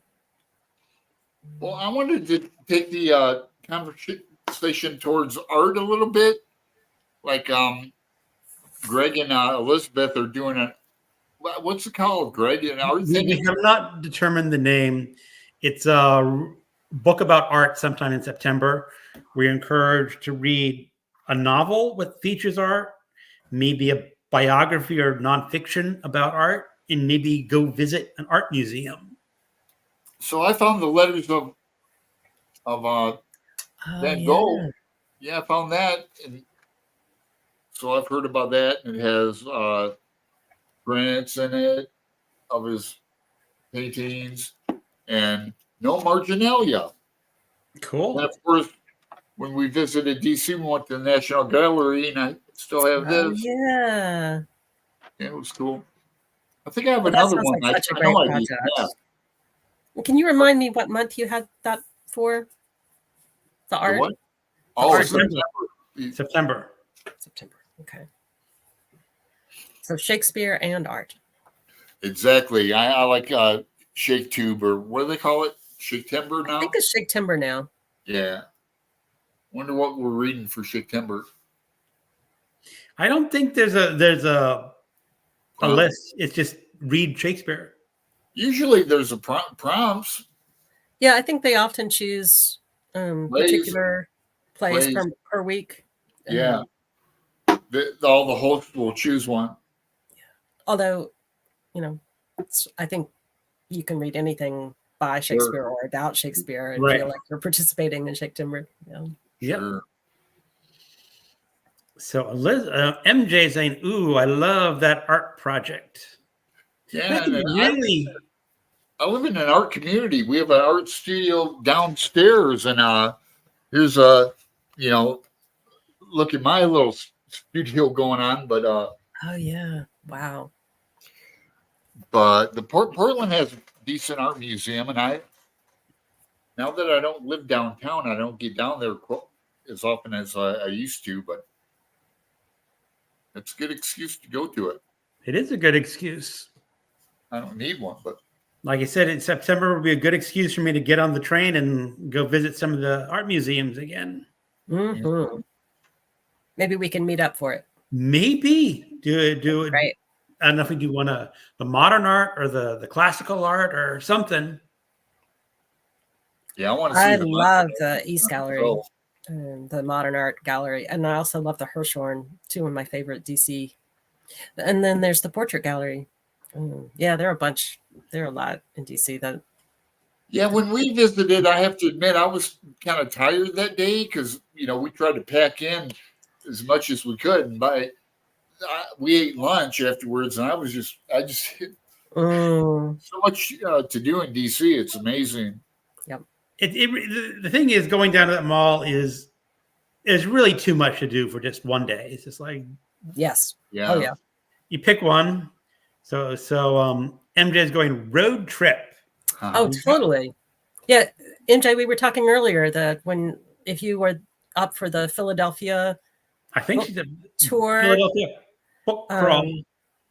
yeah, that I'd love to come up. I lived in Philadelphia for a while and have a close friend there that I'd love to go visit. So maybe I'll join in. Sounds great. Well, we should probably do some research on where it's taking place and the exact dates, and start actually making notifications now so people can plan to visit that.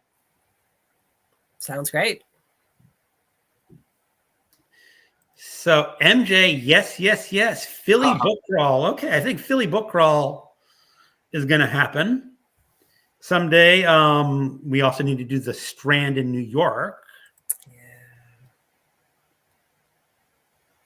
and I believe it's sometime in August. Cool. That could be fun to get a bunch of people. Yeah, There's a lot of people on the East Coast that can probably get down to Philly. I've never been, but I'd love to go. I want to see Boston, Philly, NYC, bad.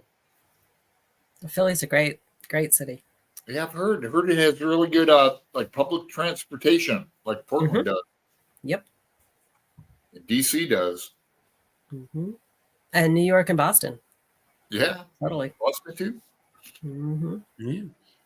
Now, from what I heard, is Philadelphia is rather strict on their parking. I think MJ mentioned it, and then I saw it reinforced it that some sort of video clip saying, "Oh yeah, Philadelphia, they're really strict on their parking." Yeah, so take the trains. Yep. You can. So Lee, I'm definitely want to join Art September. Okay. Coolio. So when I lived in Philadelphia back in the early 90s, I guess, there was a great little bookstore, a tiny bookstore that had some used, but a lot of new, that was like leftist politics and social theory and stuff. And it was in West Philadelphia. I'll have to find out if it still exists. They had a great feminist book collection. I'd love to see if they have survived this long. That would be cool. As I said, that could just be a really good weekend. Yeah. And they're great art museums there too. So we could do It some. is. If it's August, we could do some pre-September events. Maybe. Now, the thing is, when I was there last 2 months ago, my wife and I, bought tickets to the Philadelphia Art Museum. And unfortunately, we only had a morning. We had like 3 hours, 4 hours to look at it. And it's like we felt really guilty sneaking out because we had a train to catch to get back home. Yeah. But what was cool about the Philadelphia Art Museum, you bought a ticket, it was good for 2 days. Yeah. And the Barnes, which used to, when I lived there, was out, but now is right near the Philadelphia Museum. It's just amazing too. I went and visited a couple of years ago. Just really an incredible curation. Yeah, I mean, the one of the most surprising things about the Philadelphia Art Museum is, we're getting ready to go, and they had like medieval art, and I was saying, well, maybe, but they really did their display well, and a couple of them were built around rooms to look like you were in an actual medieval room. Yeah. Yeah. And I'm going, wow, that would have been a tough life back then. It's just kind of interesting, all stone and dark, but Have you used candles for everything? mm-hmm. So the bookstore crawl is 15 or more bookstores. Oh wow! How do you get through 15 bookstores? Look at Greg. I need to start saving my money now. Oh my! I will be done with the 100 book challenge by August. This will put a little pressure on you to finish that. Well, I'll be done in March. Dave showed up. Hey, Dave and Olive showed up. Hey. Yeah. And MJ saying hi to Dave and Olive. Okay. So we're getting close to 2 hours. So maybe think about, some final comments. Yeah. Sounds about right. I have to eat dinner over here. I have to go to bed. I know it's only 7:00 here. Yes. Well, I'm not like you, Alan. When I go to bed, I sleep through the night. I just crash I out. Wish I could. Believe me. 2024 might be the year for surgery for me. I've been procrastinating sinus surgery for decades. Wow. So that would help me sleep. But once I get up, I start doing stuff and I can't go back to sleep. Yeah. No, I've had that occasionally, but I just usually say the sleep will eventually come back. Mm-hmm. So then Pat Mahoney is saying, I need to sign off. This is really fun. Thank you so much for doing nice this live stream. Yeah, Thank thanks, you for showing up, Pat. We do this every Monday or almost every Monday. She's a great commenter. Does she have her own channel or is she just a commenter? I think just a commenter.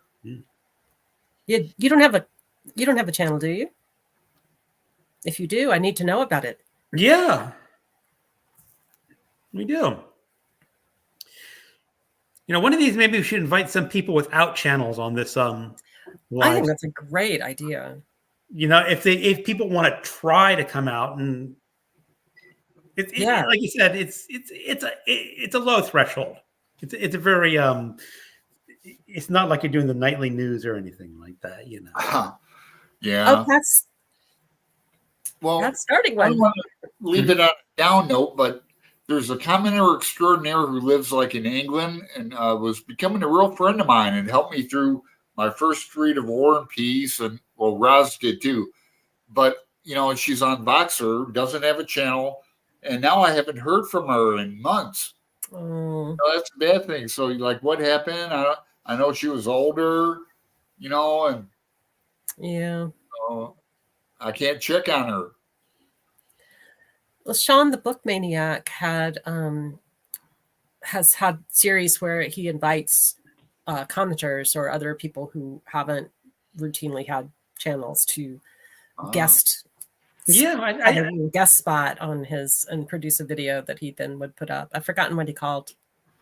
I don't know. I kind of like the idea, getting some people behind the scenes, it would be great. Yeah.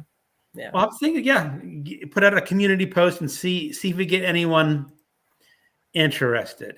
Mm-hmm. So Dave saying, "Ugh, late as usual." Pat, I'm trying to get my own fantastic. channel. That is fantastic. Yeah. Just a little tech limited. Okay, you don't need high tech to do it. Oh, really? If you've got one of these, you can do it. Or a laptop, or a laptop. Mm-hmm. And my suggestion would be is don't worry about editing too much when you first get started. Just right. And if you stumble over words, it's no big deal.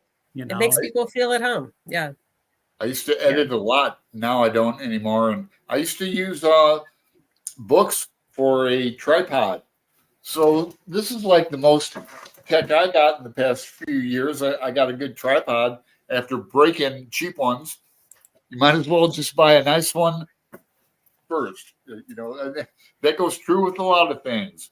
And, obviously sunshine works really well for lights. And I have to figure out my lighting for nighttime recording. You don't need a light donut and all that. Gosh, no. I have a light donut, but I never use it. And if you wear glasses, the light donuts are bad. Yeah. Well, as I said, I got ceiling lights in my head, Nothing the makeup covers it, Greg. No, I'm not putting makeup on my head. I'll just have a shiny forehead. No, I'm not putting makeup. Angelia has been really helpful to me, though I'm working on it. Well, you can send any one of us probably messages if you want Oh, some yeah. tips. And Yeah. my boxer's out there, and you can just leave a note on comments and you want help. We'll get you on if you want on. Working Yeah, through the issues. And just James let us know Baldwin- when you actually do start it, though. So Yeah. so we'll know. Good night. And My Yes, James it's great Baldwin to see you. buddy reading partner, Patrice Jones, just started a channel. Yeah. It's called like 2-minute reviews or 2-minute books. And Yeah. I remember when Roz was a commenter extraordinaire. On Tilly's. Yeah. Tilly started before she did, but then they were both in Faulkner in August. And she was a commenter for 1 year. And the year after that, she started her own channel. Now She's the great. rest Yeah. history. Oh, one of my favorites. yeah, Roz is scheduled Yeah, for Looking March. forward. March, I think. Has she been on the show before, Greg? I'm pretty sure she has. I think so. I have Yeah. to. I've always been meaning to go through my my list of shows and write them down, but Yeah, I have a playlist of all of them. yeah. All right. Thank you for being so Yeah, encouraging, Lee. Oh dear, my lurker self, Lee. If you want to give it a shot, you're welcome to come on, even if you're just a commenter. Sure. And then we have like channels like Jeremy Fee, who does everything. What do you? How would you call that? Graphically? Yeah, he can do it. He can do the filter. Oh, He could do it. He could do like a whatever. There was that famous incident a few years ago where a lawyer was doing a Zoom call and his child had a cat filter. huh. He goes, I'm not really a cat. That is so funny. All right. Let's have one more comment and then call it a night. Because I'm getting sleepy. I try to shoot for morning filming because the sunlight is always best light, but I often can't. Yep. It's a good idea. All right, everyone. And Hannah, Well, thank you so much. This was thank just you. lovely. This has been a blast. And for everyone still in the chat room, thank you so much for hanging out with us tonight and listening to all of us blither and blather along. Yeah, another great show. Yep. All right, Thank everyone. you again. See You can definitely soon. come back. Thank you. All right. I'm calling it a night.